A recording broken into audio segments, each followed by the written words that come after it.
morning. Welcome to our daily vlog on the unsung heroes of the Bible. Well, my cup, I always have a different cup. Today is Georgetown College. Georgetown College, not Georgetown University, but Georgetown College in Kentucky. Used to be a Kentucky Baptist institution. I think they still consider themselves to be Baptists, but they're no longer directly owned by the Kentucky Baptist Convention. But I have family members that went there, and I appreciate their ministry at Georgetown and pray for them today that they might continue to serve the Lord there in Georgetown, Kentucky. Well, we're continuing with these unsung heroes of the Bible. Today, I'm going to say an unsung family, as we're going to talk about Rebekah's story in the Old Testament there in Genesis, but we're going to focus on the faith and willingness to allow Rebekah to go and become Isaac's wife and become part of the story, of course, of the Messiah to come. But before that monumental event of the marriage, there are some figures who played some key roles, some family members of Rebekah. So the unsung hero today is Rebekah's family. So we're going to read from that divine appointment at the well, which we've spoken of in a previous vlog, Genesis 24, 10 through 20. Then the servant took 10 camels from the camels of his master and set out with a variety of good things of his master's in his hand. And he arose and went to Mesopotamia, to the city of Nahor.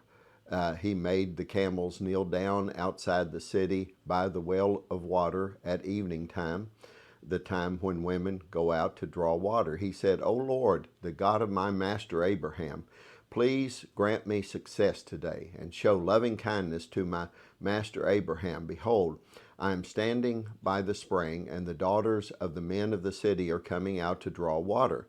Now, may it be that the girl to whom I say, please let down your jar so that I may drink, and who answers, drink, and I will water your camels also, may she be the one whom you have appointed for your servant Isaac. And by this I will know that you have shown loving kindness to my master. Now, if you remember the story, Abraham had sent out his servant to find a wife for his daughter from his people back in Mesopotamia. It goes on to say, before he had finished speaking, behold, Rebekah, who was born to Bethuel, the son of Milcah, the wife of Abraham's brother Nahor, came out with her jar on her shoulder. The girl was very beautiful, a virgin, and no man had had relations with her. And she went down to the spring and filled her jar and came up. Then the servant ran to meet her and said, please let me drink a little water from your jar. She said, drink, my lord. And she quickly lowered her jar to her hand and gave him a drink. And when she had finished giving him a drink, she said, I will draw also for your camels until they have finished drinking. So she quickly emptied her jar into the trough and ran back to the well to draw, and she drew for all his camels. So here's Abraham's servant, and he's praying, and he's seeking that wife for Isaac. He asked God for a clear sign, and God gave him a clear sign when Rebekah did exactly what he asked of the Lord as a sign. But before the servant could he couldn't just take Rebekah to Isaac. There was a crucial step here. There had to be a family approval, and that's where I bring them in as unsung heroes. You've got Laban, the brother who kind of took charge of things in this matrimony. In verses 29 through 31, it says, Now Rebekah had a brother whose name was Laban, and Laban ran outside to the man at the spring. When he saw the ring and the bracelets on his sister's wrist, and when he heard the words of Rebekah his sister saying, This is what the man said to me. He went to the man, and behold, he was standing by the camels at the spring, and he said, Come in, blessed of the Lord. Why do you stand outside, since I have prepared the house and a place for all the camels? So Laban is the first family member to step forward. He's very hospitable. He welcomes Abraham's servant into their home. Now, some suggest that Laban's that the wealth that he was seeing, the gold and things, and if we look at the nature of Laban, that probably was true when he saw all of that. That was his motivation, but he did facilitate the meeting between Abraham's servant and the family about Rebekah and the marriage. Then you've got a silent father here, Bethuel, in verses 50 through 51. Then Laban and Bethuel replied, "The matter comes from the Lord, so we cannot speak to you bad or good. Here is Rebekah before you. Take her and go, and let her be the wife of your master's son, as the Lord has spoken." Well, in ancient cultures, of course, the primary authority in a marriage decision fell with the father, and Laban could be hospitable and could make things pleasant for everybody, but only Bethuel could be the one to say yes. So his brief response and the way he responds is that he recognized what God was doing in all of this, in this matter.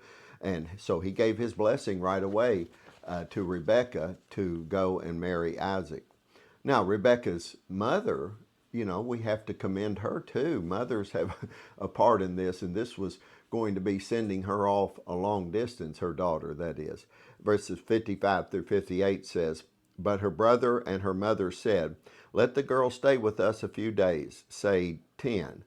Afterwards she may go.' He said to them, 'Do not delay me, since the Lord has prepared my way. Send me away that I may go to my master.' And they said, 'We will call the girl and consult her wishes.' Then they called Rebekah and said to her, 'Will you go with this man?' And she said, 'I will go.'" So while Laban was making things good for everybody and Bethuel was giving his blessings, Rebekah's mother appeared, as you would expect, to be a little hesitant to let her daughter go so far away. She was asking for just a few more days. So, her heart was probably broken. She wasn't trying to stop the marriage. She was just trying to get a few more days with her daughter, and I think everybody could understand that.